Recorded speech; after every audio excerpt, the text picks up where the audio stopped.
हरियाणा की हर अपडेट के लिए बेल आइकन दबाएं और सब्सक्राइब करें STV हरियाणा न्यूज। प्रदेश में कोरोना का कहर लगातार जारी है। प्रदेश सरकार की ओर से कोरोना के बढ़ते आंकड़ों को रोकने के लिए तमाम कोशिशें भी की जा रही हैं और इसी बीच सरकारी आंकड़ों के हिसाब से बीते 10 दिनों में गुरुग्राम में 1280 नए केस मिले हैं, जिससे स्वास्थ्य विभाग और जिला प्रशासन की नींद उड़ गई है। हालांकि इसमें 10,790 मरीज रिकवर ठीक हो चुके हैं, लेकिन आंकड़ा बढ़ता जा रहा है। इस मामले में सीएमओ वीरेंद्र यादव की माने तो आज यानी 1 सितंबर को भी 200 से ज्यादा संक्रमित मामले सामने आ सकते हैं, जो कि बीते 2 महीने का सर्वाधिक आंकड़ा है।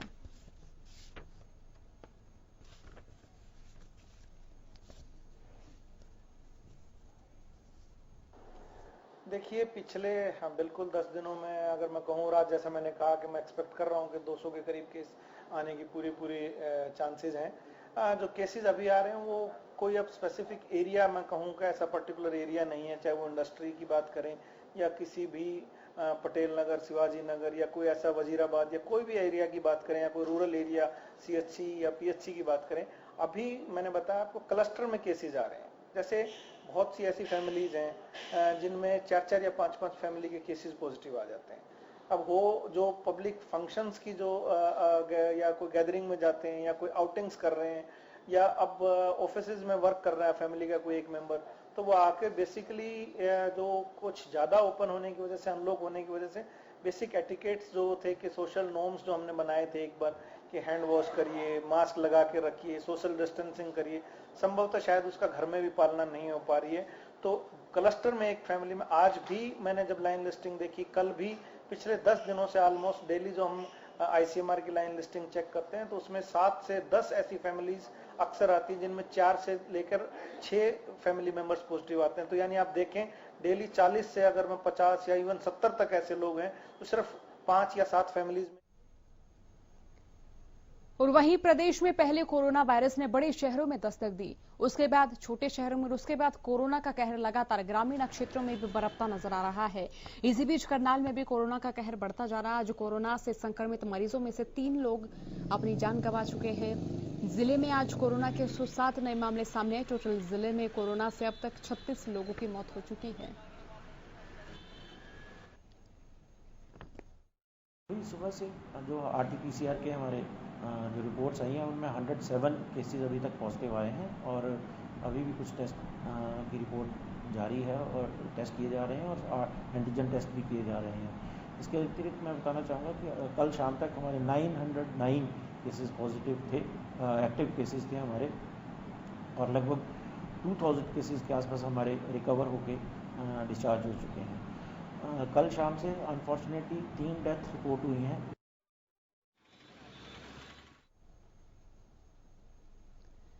वहीं गोहाना में भी कोरोना का कहर लगातार जारी है। आंकड़ा दिन प्रतिदिन बढ़ता ही नजर आ रहा है और इस बीच गोहाना से खबर आई है कि यहां सिटी थाना पुलिस के 6 कर्मचारी कोरोना पॉजिटिव मिले हैं, जिसके बाद पुलिस विभाग हरकत में आ गया है और गोहाना के ASP ने सभी थानों और चौकियों में कोरोना टेस्ट करवाने के आदेश दे दिए हैं।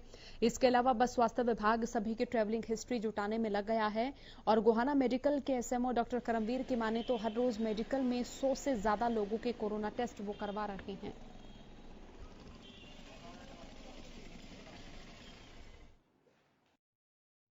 पुलिस वाले जो पुलिसकर्मी हैं हमारे यहाँ कल 6 पॉजिटिव कल आए थे, एक पहले आया था, 7 कर्मी पॉजिटिव आए थे, जिसको 6 में कोविड केयर सेंटर को भेज दिया गया। एक बंदा पहले अपने गांव नांदल जा चुका था। ये कर्मचारी बीच बीच में अपने घर जाते रहते हैं, सोनीपत डिस्ट्रिक्ट के ना होकर के दूसरे डिस्ट्रिक्ट से, जिनको सोनीपत नोडल अफसर के माध्यम से संबंधित डिस्ट्रिक्ट नोडल अफसर को सूचना दे दी गई है। आगे कार्रवाई उनके अनुसार अमल में है। पुलिस की अभी आपने कल टेस्ट कराया था, उसमें 6 लोगों का पॉजिटिव आया है, उनको हमने आइसोलेट कर दिया। बाकी चौकियाँ थानों की हम सबकी टेस्ट करवा रहे हैं, तो आज शाम तक सारे टेस्ट हमारे पास रहेंगे। देखिए एग्जैक्टली तो बताना मुश्किल है, कॉन्टैक्ट ट्रेसिंग होगी पता लगेगा, लेकिन ये है कि अब मार्केट पूरा खुल गया है, मुलाजिम भी घर जाते हैं अपने, तो उस तरह घर से लाए हो या फिर मार्केट से लाए हो या हो सकता है ड्यूटी इनकी जो नाकों पर ड्यूटी है या फिर लॉ एंड ड्यूटी कहीं से भी सकता है। अभी वो कॉन्टैक्ट ट्रेसिंग होगी, डिटेल पता लगेगी कहाँ से ट्रेस होता है, लेकिन अभी तक ऐसा प्रिसाइजली नहीं बोल सकते कि ये इसी कारण हुआ है, इस कारण मार्केट खुल गया, सब कुछ पूर्ण हो गया, तो चीज़ें कंटेन करना काफ़ी मुश्किल है आज की डेट में। और वहीं पंचकूला में भी कोरोना का कहर लगातार जारी है। बीते अगर 24 घंटे की बात करें तो लगातार आंकड़े यहां से बढ़ते हुए नजर आ रहे हैं। पिछले सभी रिकॉर्ड तोड़कर एक दिन में 236 कोरोना मरीज संक्रमितों की यहां पुष्टि हुई है।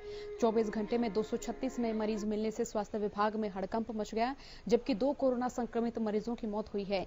पंचकूला के नागरिक अस्पताल में सेक्टर 19 निवासी 54 वर्षीय व्यक्ति की कोरोना संक्रमण से जान चली गई, तो वहीं मोहाली के अस्पताल में एक पंचकूला निवासी की कोरोना संक्रमण से मौत की पुष्टि हुई है। पंचकूला सिविल अस्पताल की सिविल सर्जन जसजीत कौर ने बताया कि जैसे जैसे टेस्टिंग की संख्या बढ़ रही है, वैसे वैसे कोरोना संक्रमित मरीजों की संख्या भी बढ़ रही है। उन्होंने बताया कि 104 कोरोना संक्रमित मरीज एंटीजन टेस्ट के तहत पॉजिटिव पाए गए, जबकि 112 संक्रमित मरीजों की रिपोर्ट लंबित पड़े सैंपल की आई है। और पंचकूला के कोविड लैब में 20 अन्य लोगों की रिपोर्ट भी कोरोना पॉजिटिव आई है। कुल मिलाकर 236 मामले सामने आए। हमने कुछ टेस्टिंग हमारी जैसे बढ़ाई है, तो 104 केस हमारे एंटीजन डिटेक्शन केस में जो आए हैं, और कुछ रिपोर्ट्स हमारी पेंडिंग पड़ी थी इमटेक में, 112 केस पॉजिटिव उसमें आए हैं और 20 हमारी लैब से। सो कुल मिला के 236 केस जो है हमारे पास रिपोर्ट्स।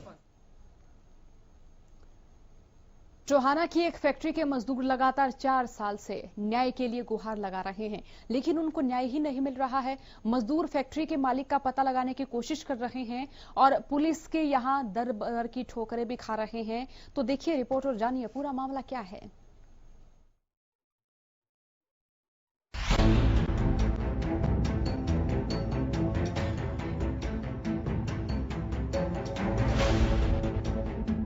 टोहाना के हिसार रोड पर टोहाना की शान कहे जाने वाली फैक्ट्री जब से तंगहाली और तालाबंदी का शिकार हुई है, उसका विवादों से नाता नहीं छूट रहा। यहाँ हर रोज के मामले को लेकर मजदूर और व्यापारी कोर्ट कचहरी के चक्कर काटते नजर आते हैं, पर अब की बार इस फैक्ट्री को लेकर मजदूर नेता और व्यापारियों के वकील ने प्रेस कॉन्फ्रेंस कर जो विषय उठाया है, वो अपने आप में बेहद अनोखा, रोचक और अचरज भरा नजर आता है। क्योंकि इस बार की प्रेस कॉन्फ्रेंस में मजदूर नेता वजीर नांगला और वकील वीरेंद्र शर्मा ने खाकी और सफेद पोशों पर सीधे आरोप लगाते हुए कहा कि कहीं न कहीं कोई भेद छुपा हुआ है, जो कि पिछले 4 साल से पुलिस न्यूकम के मालिक को नहीं पकड़ पाई है। और वहीं इस पर मजदूर नेता का कहना कि अगर उन्हें हक नहीं मिला तो उन्हें मजबूर होकर सड़क पर आना होगा। ये जो एशिया की सबसे बड़ी फैक्ट्री है टोहाना में न्यूकम, उसके मालिक की तलाश के लिए आज हम पुलिस के जो टोहाना के सबसे बड़े अफसर हैं डीएसपी साहब, उनसे मिले। जो पिछले 4 साल से टोहाना की पुलिस एक न्यूकम की, एशिया की सबसे बड़ी फैक्ट्री न्यूकम के मालिक को नहीं ढूंढ पाई, जिसका रिकॉर्ड हर सरकारी दफ्तर के अंदर मौजूद है।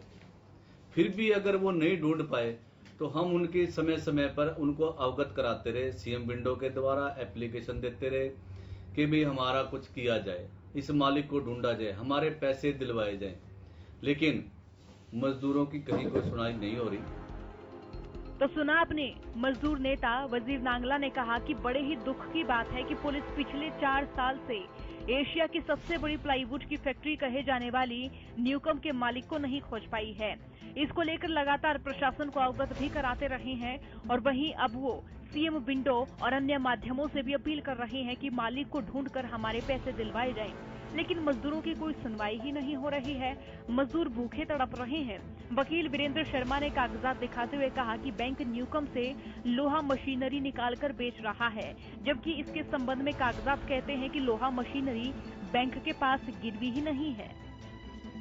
अब जो मैं लोहा मशीनरी जो ये बेची जा रही है बैंक द्वारा, ये उसका डॉक्यूमेंट है कि लोहा मशीनरी बैंक के पास गिरवी ही नहीं है।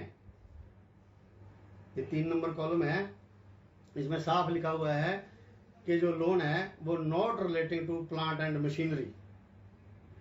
इसीलिए बैंक बार बार कोर्ट के आने पर भी, कोर्ट में आने के बाद भी अपना पक्ष सही तरीके से नहीं रख सका, और कोर्ट में जैसे ही आदेश होने लगते हैं तो वो एक्सपार्टी हो जाता है, भाग जाता है। और सीजीएम कोर्ट में तो 2000 रुपए पर केस उसको जुर्माना भी लगाया हुआ है।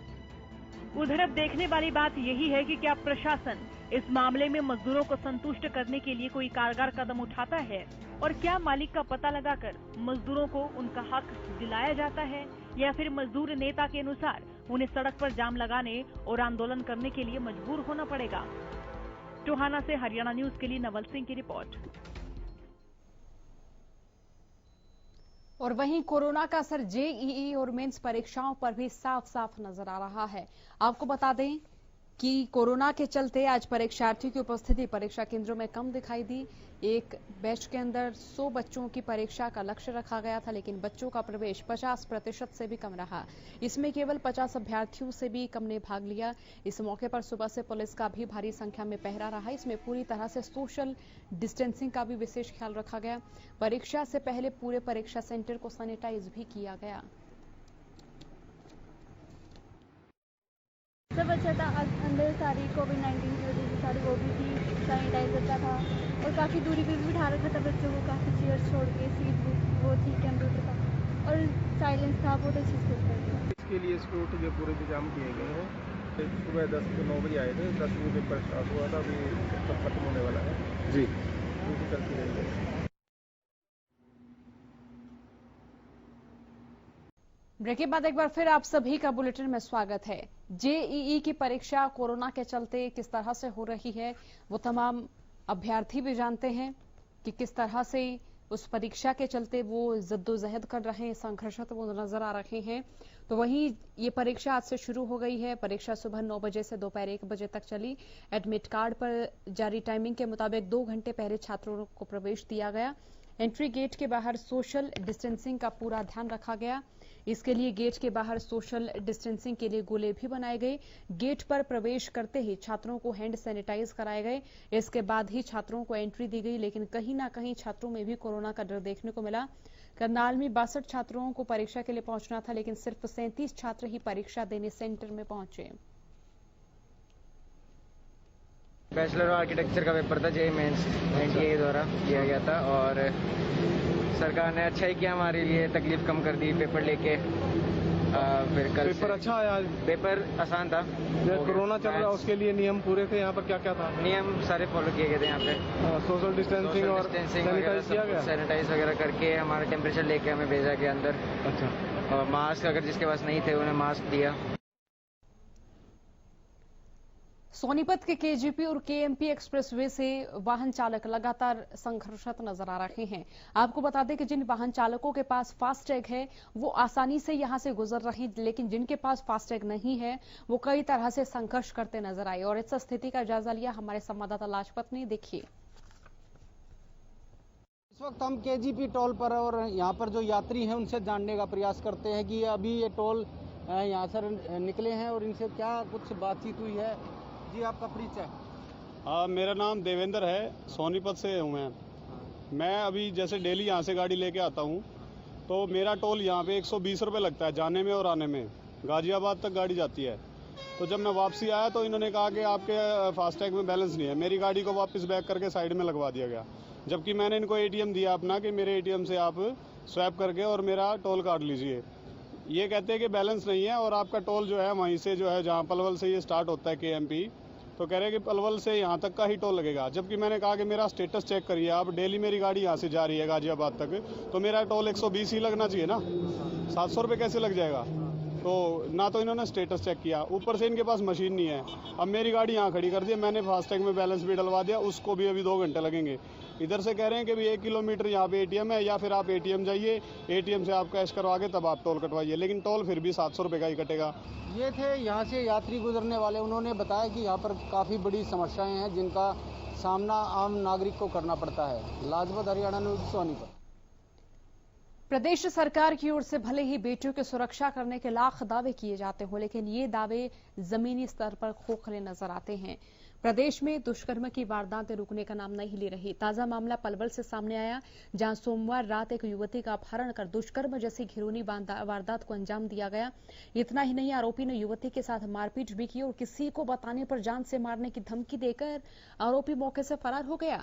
पीड़िता की शिकायत पर पुलिस ने मामला दर्ज कर आरोपी की तलाश शुरू कर दी है।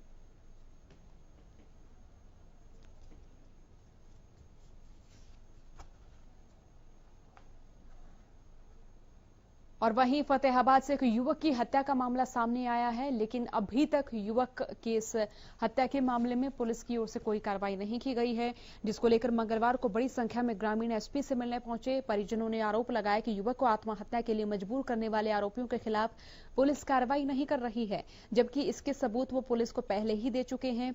इस दौरान लघु सचिवालय में पहुंचे ग्रामीणों ने पुलिस के खिलाफ जमकर नारेबाजी भी की और मामले की जांच डीएसपी स्तर के अधिकारी से करवाने की मांग की।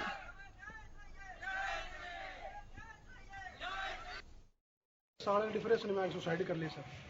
बलवान सिंह और फतेह सिंह सुंदर की वजह से वो धमकी देता था उनको, उसकी वजह से आगे डिप्रेशन में आ गया। वो डिप्रेशन में आके सुसाइड कर ली उसने। सामने पार्टी है जो बलवान सुरेंद्र और फतेह सिंह, सुंदर मास्टर है, फतेह सिंह कुमार है जाती है, वो हमें गाली गलौज देते हैं, वो अभद्र बोलते हैं। हम उस चाहते हैं प्रशासन से उन्हें रिक्वेस्ट है, उन्हें अरेस्ट करें, उन्हें कड़ी से कड़ी सजा दें।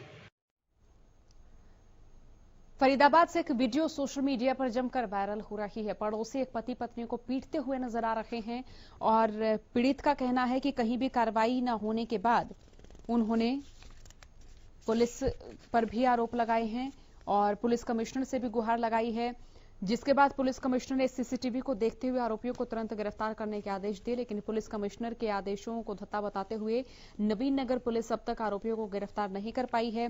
आपको बता दें कि फरीदाबाद के नवीन नगर चौकी इलाके से पति पत्नी को पड़ोसियों द्वारा बेरहमी से पीटने का सीसीटीवी फुटेज सामने आया है। नवीन नगर पुलिस अब तक आरोपियों को गिरफ्तार नहीं कर पाई है। मामला 17 अगस्त का बताया जा रहा है।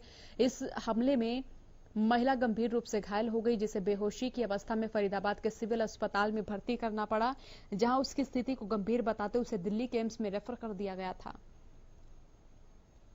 जबकि इनका तो कोई राइट ही नहीं बनता है हमें कुछ बोलने का।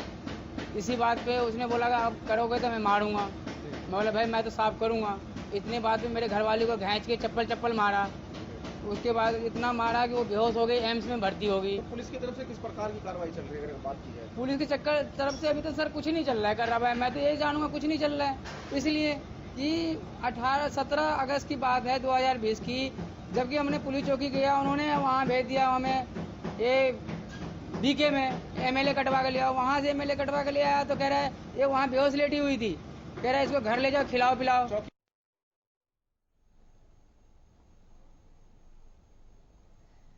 बुलेटिन में फिलहाल के इतना ही। बने रहिए हरियाणा न्यूज के साथ। नमस्कार।